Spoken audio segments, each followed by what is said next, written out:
Good morning बच्चों, आप लोगों का स्वागत है टॉपिक राष्ट्रीय आय के भाग 2 में। इसे शुरू करने से पहले राष्ट्रीय आय के भाग 1 पर फिर से एक बार नज़र डालते हैं बच्चों, जिसमें हमने पढ़ा था राष्ट्रीय आय की परिभाषा और राष्ट्रीय आय से संबंधित कुछ मूल अवधारणाएं। सबसे पहले बच्चों, आज हम साधन लागत और बाजार लागत क्या होती है उसे समझेंगे। जब कोई उत्पादक किसी वस्तु का उत्पादन करता है तो वो उत्पादन साधनों जैसे भूमि, पूंजी, श्रम, उद्यम, संगठन आदि का प्रयोग करके वस्तु का उत्पादन करता है। तो वह इन साधनों का भुगतान भूमि को लगान के रूप में, पूंजी को ब्याज के रूप में, श्रम के बदले मजदूरी देगा, उद्यम को लाभ के रूप में और संगठन को वेतन के रूप में वह इन साधनों का भुगतान करता है या करेगा। आइए इसे हम एक उदाहरण से समझते हैं।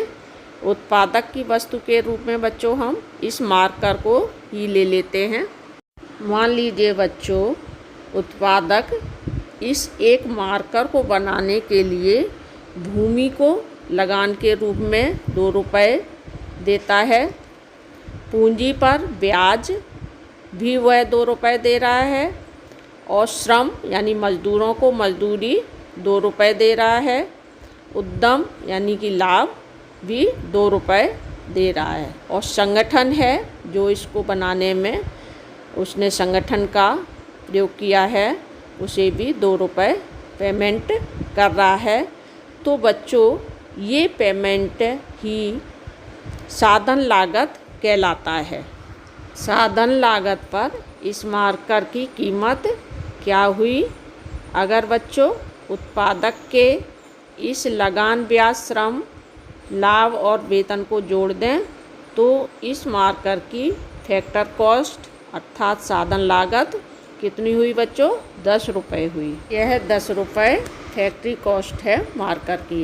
लेकिन बच्चों, यह वस्तु जब बाज़ार में आती है तो इसमें अप्रत्यक्ष कर सरकार के द्वारा और जोड़ दिया जाता है और इस अप्रत्यक्ष कर को हम बच्चों 2 रुपये मान लेते हैं। तो यह इसकी कीमत कितनी हो गई? 12 रुपये। तो ये बाज़ार कॉस्ट अर्थात मार्केट प्राइस हो गया। ठीक है, तो इसे हम बाज़ार लागत कहते हैं। आइए अब हम मार्केट प्राइस पर जीडीपी को समझते हैं। तो बच्चों, जीडीपी बराबर ग्रॉस डोमेस्टिक प्रोडक्ट, जिसे हम हिंदी में सकल घरेलू उत्पाद कहते हैं। आइए इसकी परिभाषा देखते हैं। किसी देश की घरेलू सीमा में एक वर्ष की अवधि में जितनी भी वस्तुओं और सेवाओं का उत्पादन किया जाता है उनके बाजार मूल्य अर्थात मौद्रिक मूल्य के योग को ही सकल घरेलू उत्पाद या सकल घरेलू आय कहा जाता है। बच्चों, उत्पाद और आय एक ही वर्ड है, चाहे हम उसे उत्पाद कहें या आय कहें। अगर बच्चों आपने राष्ट्रीय आय के भाग 1 को देखा होगा तो आपको ये परिभाषा बहुत आसानी से समझ में आ गई होगी कि किसी भी देश की घरेलू सीमा के अंदर एक वर्ष यानी लेखा वर्ष में जितनी वस्तुओं में, चाहे वो आपका खाद्यान्न हो, कपड़े हो, मशीनरी हो, कुछ भी हो जो उत्पादित होती है उनकी कॉस्ट। ठीक है, और सेवाओं में कौन आता है बच्चों? जैसे डॉक्टर हैं, इंजीनियर, वकील है ना, टीचर्स, ये क्या करते हैं? ये देश में सेवाएं देते हैं। डॉक्टर्स क्या होता है? मरीजों को ठीक करता है, उसके बदले में उसको वेतन के रूप में आय प्राप्त होती है। टीचर्स भी, ठीक है ना। तो जितनी भी सेवाएं दी जाती हैं, उनकी जो आय होती है पूरी साल की, एक लेखा वर्ष की, वो भी इसमें जोड़ी जाती है बच्चों। आइए सकल घरेलू उत्पाद की कुछ विशेषताएं समझते हैं। नंबर 1, इसमें केवल देश की घरेलू सीमाओं में उत्पादित वस्तुओं और सेवाओं को ही शामिल किया जाता है बच्चों। नंबर 2, इसमें केवल अंतिम वस्तुओं और सेवाओं के मूल्य की गणना की जाती है, मध्यवर्ती वस्तुओं की गणना नहीं की जाती है बच्चों, ठीक है। नंबर 3, इसमें उत्पादित वस्तुओं और सेवाओं का बाजार मूल्य ही शामिल किया जाता है। और बच्चों, इसका मापन प्रचलित कीमतों पर किया जाता है। जैसे यदि हमने 2020 और 21 की जीडीपी ज्ञात करनी है तो इसमें केवल 2020 और 21 में ही उत्पादित वस्तुओं को शामिल किया जाता है, ना कि उन 2019 और 20 की वस्तुओं को शामिल नहीं किया जाएगा। भले ही उन वस्तुओं का विक्रय 2020 और 21 में किया जाए, ठीक है बच्चों। पुरानी वस्तुओं का मूल्य इसमें नहीं जोड़ा जाता है। बच्चों, सकल घरेलू उत्पाद की यदि हमें गणना करनी है तो हमें निजी और सार्वजनिक दोनों क्षेत्र के जितने भी उत्पादन देश में हुए उन सबको जोड़ना होता है।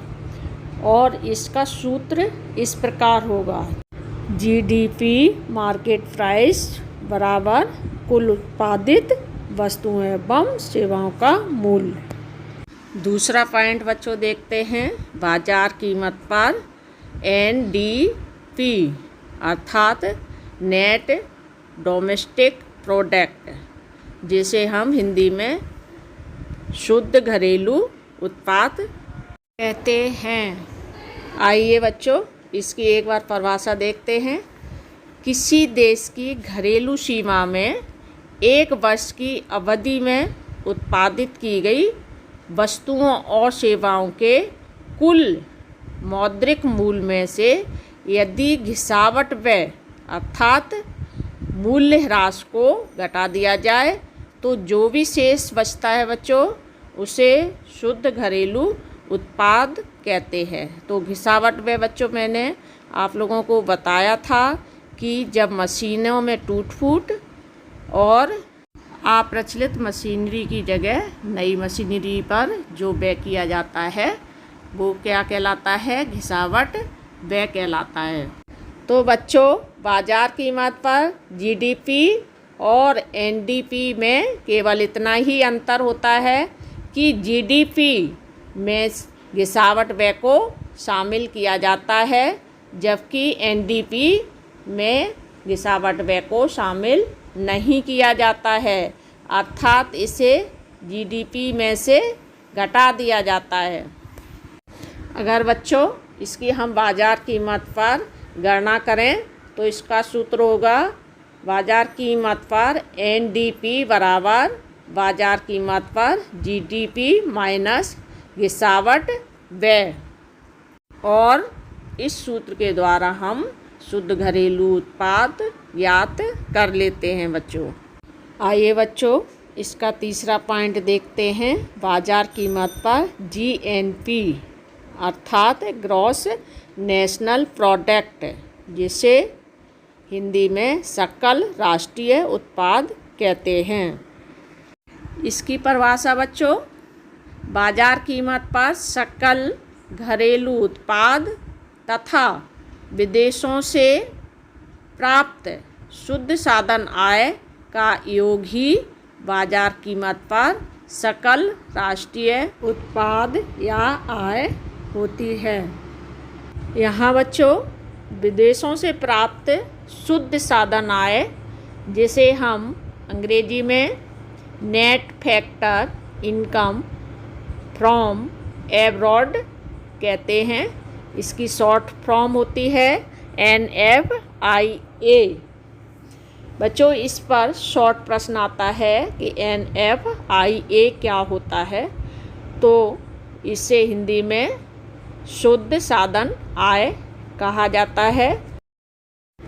शुद्ध साधन आय में बच्चों जब किसी विदेशी व्यक्ति द्वारा भारत में आकर आय अर्जित करता है और उसे लेकर अपने देश चला जाता है तो ऐसी आय को जीडीपी में से घटा दिया जाता है।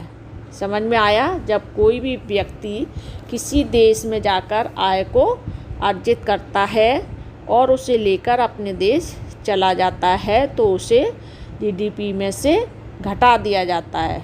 और बच्चों इसके ठीक विपरीत यदि कोई भारतीय व्यक्ति विदेशों से आय अर्जित करके भारत लाता है तो उसे जीडीपी में जोड़ दिया जाता है और इन दोनों के अंतर को ही शुद्ध साधन आय कहते हैं बच्चों। इसे हम बच्चों एक उदाहरण से समझते हैं। माना कि कोई भारतीय व्यक्ति अमेरिका से 1000 रुपये कमाकर भारत लाता है और कोई अमेरिकी व्यक्ति भारत से 500 रुपये कमाकर अपने देश अमेरिका ले जाता है तो इन दोनों को माइनस कर दिया जाएगा। जैसे 1000 में से 500 माइनस किए तो कितने बचे? 500 रुपये। तो ये क्या है? यही शुद्ध साधन आय कहलाती है। और इसे ही सकल घरेलू उत्पाद अर्थात जीडीपी में प्लस कर दिया जाए तो क्या निकल आएगा बच्चों? जीएनपी अर्थात सकल राष्ट्रीय उत्पाद। आइए बच्चों अब हम बाजार कीमत पर एनएनपी अर्थात नेट नेशनल प्रोडक्ट जिसे हम शुद्ध राष्ट्रीय उत्पाद कहते हैं इसे समझते हैं। जिस प्रकार से बच्चों शुद्ध घरेलू उत्पाद को प्राप्त करने के लिए हम सकल घरेलू उत्पाद अर्थात जीडीपी में से गिरावट व्यय को घटा देते हैं तो हमें क्या प्राप्त हो जाता है? शुद्ध घरेलू उत्पाद। ठीक उसी प्रकार से बच्चों अगर हमें एनएनपी को निकालना है तो जीएनपी में से गिरावट व्यय को घटा देते हैं तो हमें क्या प्राप्त हो जाता है बच्चों? बाजार कीमत पर शुद्ध राष्ट्रीय उत्पाद। तो बच्चों मेरे ख्याल से आप लोगों को ये टॉपिक बहुत अच्छे से समझ में आ गया होगा।